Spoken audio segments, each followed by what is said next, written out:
أعوذ بالله من الشيطان الرجيم. بسم الله الرحمن الرحيم. سبحان الذي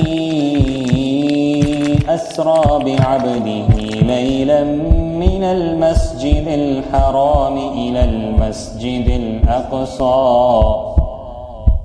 المسجد الأقصى الذي باركنا حوله لنريه من آياتنا إنه هو السميع البصير.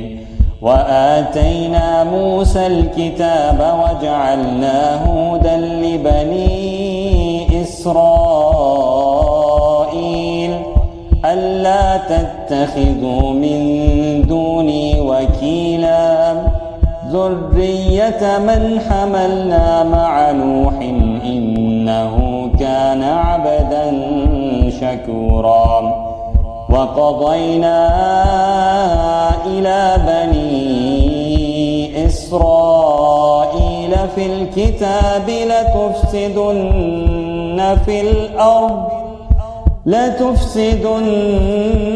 في الأرض مرتين ولتعلن علوا كبيرا.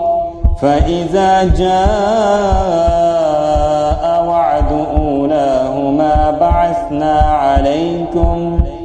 بعثنا عليكم عبادا لنا أولي بأس شديد فجاسوا خلال الديار وكان وعدا مفعولا. ثم رددنا لكم الكرة عليهم وأمددناكم